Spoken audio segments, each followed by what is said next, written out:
Assalamualaikum warahmatullahi wabarakatuh. Ini namanya siapa tadi? Afif. Pak Afif. Afifullah atau Afifuddin? Afifullah. Nggih. Mohon izin Kiai mau bertanya. Awalnya banyak pertanyaan tapi takut dianggap korupsi jadi satu mawon insyaallah. Jelas korupsi itu Bang. Nggih. Karena Universitas Islam Malang itu ada Islamnya, maka biasanya ngomongnya sama rektor. ada banyak sekali kajian-kajian fikih di dalamnya. Dan dalam kajian fikih kami itu ada kajian fikih as'ilah farodiyah. Jadi segala macam persoalan yang diawali dengan huruf lau, andai gini gitu. Teringat tadi ada kisahnya Hamdolah, kemudian ada yang ini jima dan lain sebagainya. Ada satu soal farodi yang mungkin niki kami butuh pencerahan dari Bapak Kiai. Butuh pengkhayalan kamu. Mboten. Jadi Kanjeng Nabi niku dawuh wa fi bud'i ahadikum shadaqah. Jadi kalau mau sedekah itu enggak harus pakai uang, bahkan memberi nafkah batin kepada istri itu juga termasuk ibadah sedekah ngoten. Istrinya mau ya. Oke.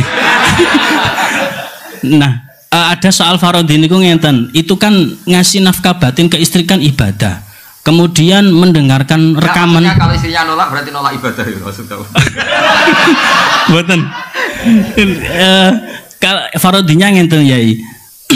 Ngasih ibadah, ngasih nafkah batin kepada istri itu ibadah. Nah, kemudian mendengarkan murotal kaset itu juga ibadah. Kalau saya memberikan nafkah batin sambil mendengarkan murotal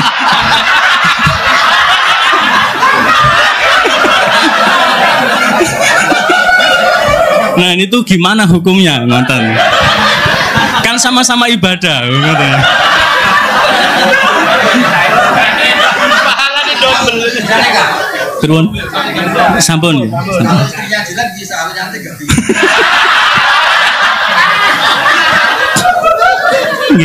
Kemudian sub pertanyaannya lagi, apakah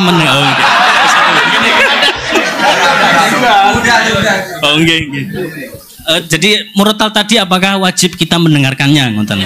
Karena rekaman nggih. Oh nggih. Baik, yang terakhir perkenalkan, nama saya Afifuddin dari Fakultas Ilmu Administrasi. Namanya siapa? Afifuddin. Beda dengan ini, Afifullah. Ya, Afifullah. Kalau ini muannas, yang saya muzakkar. Baik, saya tidak keluar dari konteks dan saya tidak korupsi. Saya hanya satu ucapan saya di dalam hadis Sahih Muslim, al mukminu al qawiyyu khairun wa habbu ilallah minal mu'mini wa adh-dhaifi. Yang jadi pertanyaan saya adalah bagaimana apabila ada orang kuat punya kemampuan tetapi lebih memilih uzlah, seperti yang dilaksanakan oleh Imam Ghazali ketika menjadi rektor di kampus An-Nizamiyah. Kemudian beliau menemukan segala sesuatu yang mengatakan bahwa saya harus lebih uzlah daripada jadi rektor. Saya keluar saja, saya uzlah saja di masjid sampai akhirnya bisa menghasilkan karya yang monumental, yaitu Ihya Ulumuddin. Jadi mohon arahan dari Gus Pak. Lebih arahan ke rektor disuruh ngomong yang jelek. Maksudnya ini uzlah, kamu yang rektor. Yeah, mohon arahnya Gus. Antara uzlah dengan menjaga kekuatan, itu lebih bagus mana? Terima kasih. Terus tadi yang dari jenengan tanya apa tadi? Murotal ya. Bu, kalau ngawur dikira-kira. Maksud saya gini, ngawur, tanyakan pakar psikologi. Memangnya mungkin orang sengawur kamu nikmati istri kemudian iya, makanya saya tadi bilang kalau istri kamu cantik itu mungkin pertanyaan itu tidak muncul.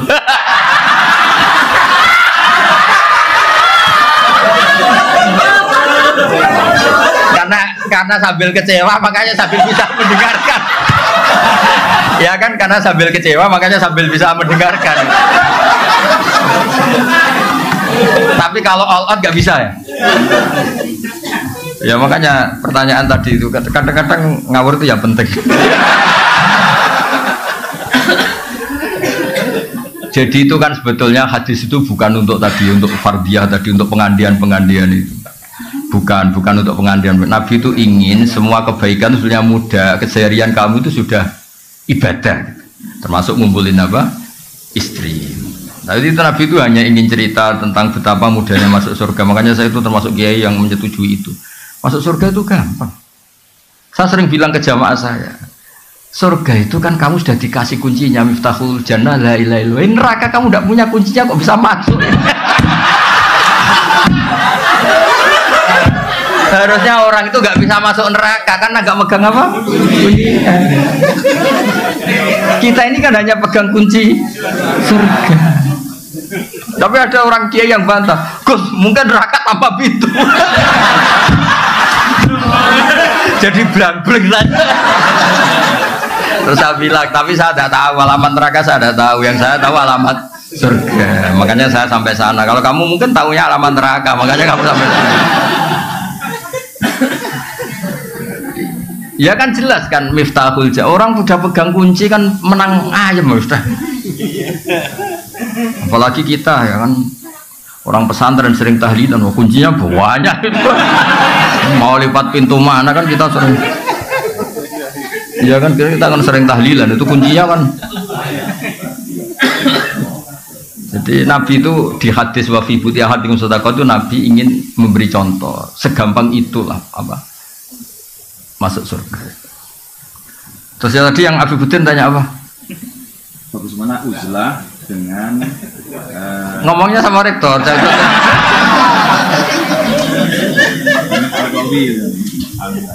Saya termasuk yang sudah uzlah, tapi tadi karena tetap punya kesadaran kitmanul ilmi itu dosa dan tabligh itu wajib, makanya tak genti. Saya ngaji Rebo itu ya kayak saya nemuin jenengan. Saya sering cerita ke anak-anak saya uzlah itu enggak kena hisab Allah, karena praktiknya saya kalau urusan ilmu itu saya nerima tamu tapi hanya urusan ilmu. Kalau tamu-tamu apalagi adat NU itu kadang kan kacau. Maksudnya kacau gini, kiainya itu istrinya satu, kadang tanya, Gus, doain saya istri 4 tuh rukun semua. Aduh. Terus ada kiainya tuh karuan miskin, nggak punya pom. Saya sering punya tamu, nggak, Gus saya ini punya pom 2, doain laku semua. Itu kan bikin kiainya ngetes, kiainya saya nggak punya pom. Saya itu termasuk kenapa gak terima tamu itu dosanya tamu-tamu yang ngawur-ngawur itu termasuk. Saya sebetulnya termasuk kiai yang mapan ya, tapi mewakili kiai yang tidak mapan. Tuh sering kiai kampung komplain saya, Gus bener jenengan Gus, kadang kita mu izin kurang ajar terus ngerti aku melarat. Iso kon ndongakno pom, wong aku tuku bensin wae utang. Jadi kadang-kadang kiai desa mau go jimat tok, disangoni 1.000, iki ndongakno toko kularis ngene-ngene lho. Itu kan pamer halus loh, sebetulnya itu pamer. Jadi uzlah itu ya ada sebabnya, dipicu tadi kemarahan-kemarahan sama tamu-tamu itu.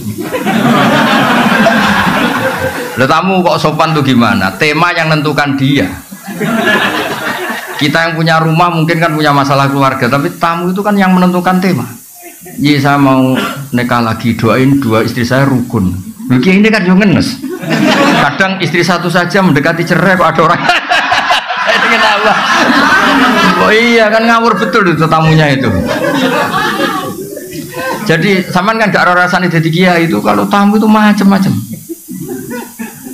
Saya kan termasuk kiai yang gak pati tertarik kaji berkali-kali. Saya pernah haji. Itu kadang ada tamu travel tuh. Saya doain setiap tahun bisa haji. Padahal saya tidak termasuk yang berpendapat itu penting. Tapi dia memaksakan untuk didoain tiap tahun bisa haji. Nah ngawurnya lagi kadang dia salam template di depan. Kalau nggak bilang iya kan sungkan. Makanya saya kan termasuk kiai mapan. Saya bilang ini kalau kamu udah ikhlas, temanya apa dulu? Uang pegang dulu kan. Saya bilang saya ini kiai mapan loh, udah mati butuh kata. Mikir dia kalau ngadepin saya mikir. Wah repot musuh Gus Pak. Saya bilang saya ini kiai mapan loh kata. Nah uzlah itu yang pasti benar adalah menghindari hal-hal yang tidak penting atau yang mengarah ke maksiat. Yang mesti salah menghindari hal wajib. Maka cerita yang Imam Ghazali keluar dari Nudhami itu belum Anda teruskan. Sebenarnya Imam Ghazali setelah uzlah dan beliau menulis Ihya itu digojlok sama guru-gurunya yang wali-wali itu. Beliau ngalami kasyaf, digojlok gini.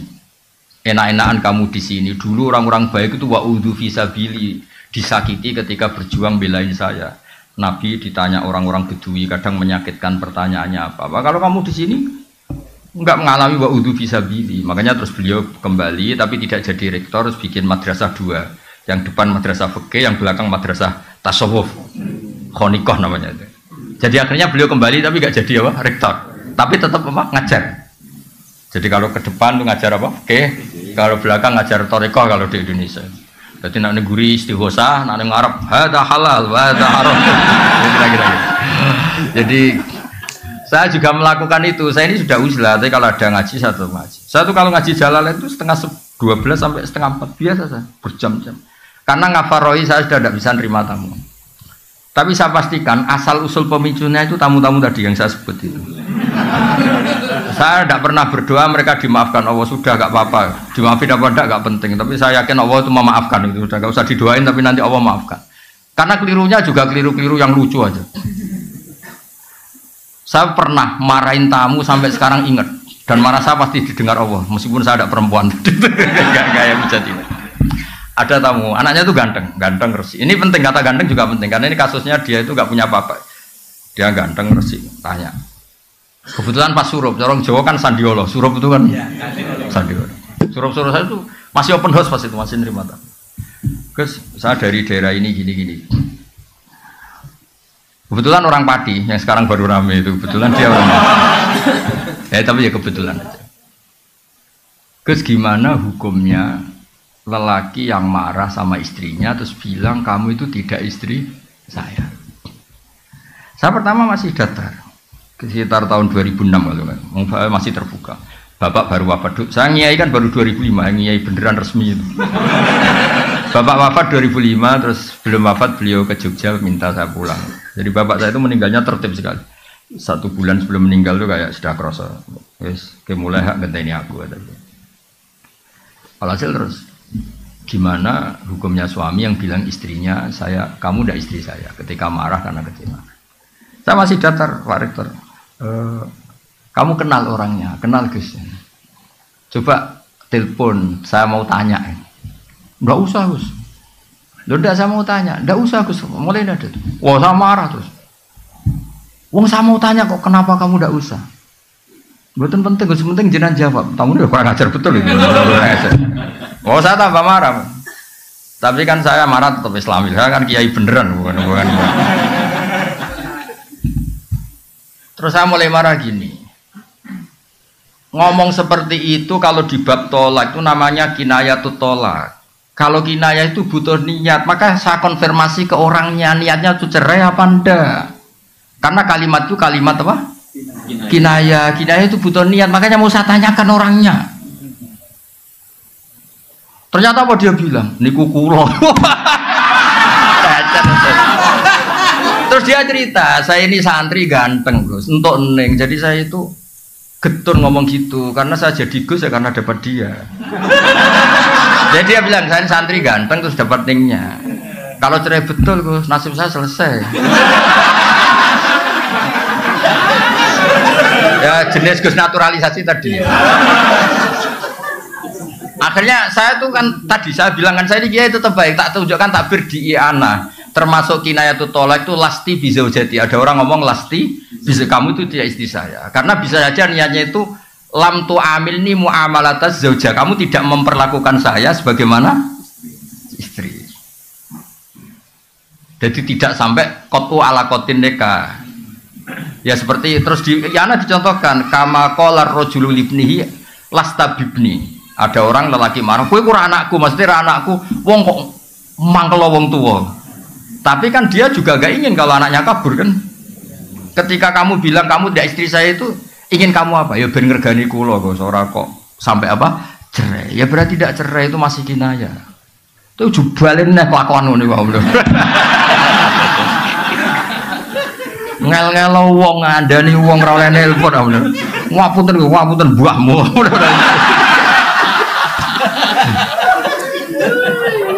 Sama situ masih baik. Coba orangnya telepon, mau saya tanya. Karena ini urusan kinayah kan tahtaju ilan niyah.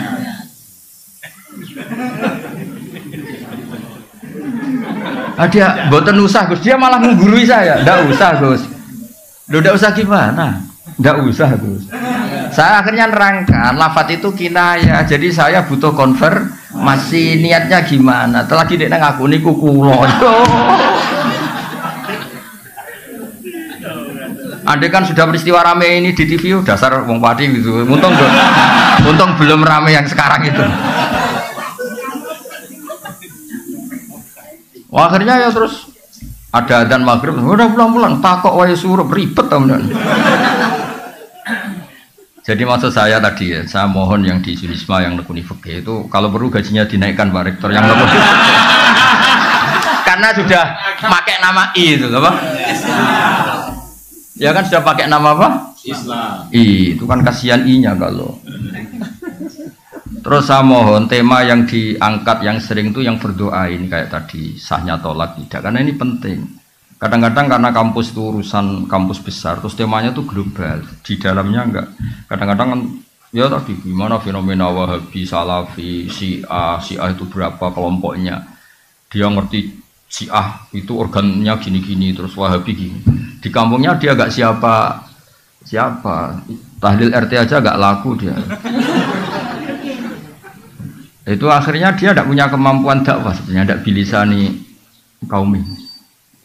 Makanya saya di mana-mana tetap berpakaian gini supaya menunjukkan bahwa Nabi dulu itu ngakui pakaian-pakaian setempat. Dulu sahabat yang dari Habsyi, ya dari kayak Bilal itu kan dari Habasyah, tetap gaya apa? Habasyah yang apa? Makanya wa ma arsalna mir rasulin illa bilisani apa? Qaumi. Sehingga kadang-kadang Nabi itu pakai bahasa yang ke Jawa itu tidak siap. Misalnya Nabi kalau ngandani orang nyun sewu kadang bilang wailak waihak. Di bahasa Arab itu biasa. Tapi ke Jawa nak mana ini kan bingung. Nabi itu orangnya sopan kok bilang wailak waihak. Itu kultur. Kultur itu gak bisa diterjemahkan tuh sopan apa gak sopan kultur. Kayak orang Jawa Timur kalau orang Jogja bilang saya itu gak siap. Itu Gus ketemu orang Jawa Timur. Masa ketemu kanjeng loh, kon aja urip toh. Itu coba kalau bayangkan kalau ada itu orang Jogja kan aneh betul bahasa itu. Saya itu kan lama kerja di Jogja. Saya punya teman di kantor itu rata-rata orang Jogja, ada orang Jawa Timur. Wah, itu mesti gak sambung. Lho bojomu cek iki orang Bu Ijo loh. Itu di Jawa Timur enggak tersinggung ya? Iya. Biasa kan ya. Dia pertombokan iya. Ya di Arab ya sama kira-kira bayangkan gitu. Wailak waihak itu enggak perlu diartikan sopan tidak sopan. Lho Nabi itu pernah ya bilang gini, bukankah orang masuk neraka itu karena lisannya? Itu orang Arab protes. Masa Nabi karena omongan saja kok masuk apa? Zaman itu awal-awal Islam. Nabi ngendikan apa? Sakilat ka umuk. Cek siale mbok mudi anak kok kowe ora pahaman. Jelas di semua itu kalimatnya Nabi sakilat ka umuk. Cek siale mbok mudi anak kowe gak pahaman. Tapi tadi yang kultur itu kata ulama-ulama enggak usah dianalisis ini sopan apa tidak. Sopan karena kultur tertentu begitu. Apa mana jenenge wong belah orang-orang laut itu kadang misal itu kayak salam mana? Ya, oh kalau orang Jawa Timur paham sekali guys ya. Ini kan pura-pura khusyuk semua. Ya kan biasa kan? Betul, apalagi Surabaya. Loh kadang. Iya mau sok misal kancane kayak salam.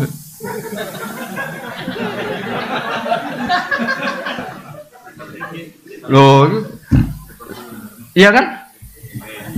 Makanya ini nekat tanya wafi buti ahadim itu kalau gak orang Jawa Timur gak mungkin. Itu kalau seminar di Jogja gak mungkin kan ada pertanyaan seperti ini. Gak mungkin. Loh saya kan sering ngisi di Jogja gak pernah ada pertanyaan senakal ini gak pernah. Jadi kultur itu iya makanya kalau tadi kenapa ada kata-kata fala ta'khudhu min syai'a karena kultur Arab tuh ngasih mahar itu besar sehingga kalau nekanya 1 bulan merasa rugi harus ditarik kembali lah. Allah butuh menjelaskan jangan karena adatnya besar dan akhirnya ingin menarik. Andai kan Quran turun di Jawa, gak ada ayat itu. Iya kan kepikiran aja ndak. Iya seperangkat alat. Udah gitu belinya di pasar ya. Aduh, mau bungkusnya tok yang mewah itu. Ya jadi itu termasuk saya mohon ini Pak Rektor yang ngurus agama itu gajinya dinaikin itu kalau enggak kasihan itu. Karena pengalaman di beberapa kampus Islam itu fakultas agama itu kan biasanya kecil karena mahasiswanya sedikit atau itu disubsidi sama kedokteran ekonomi. Akhirnya itu lucu, yang ahli agama tawaduk sama yang tidak ahli agama. Loh, ngaku aja kan gitu. Saya itu kan lama kerja di Jogja, jadi tahu betul kayak gitu tuh. Iya, itu nyata apa teori itu? Enggak, itu nyata apa teori? Jadi yang istilahnya apa kalau di Unisba? VAI apa? PAI. Oh besar alhamdulillah. Ya itu harus itu. Bilangin aja, ini yang mewakili I.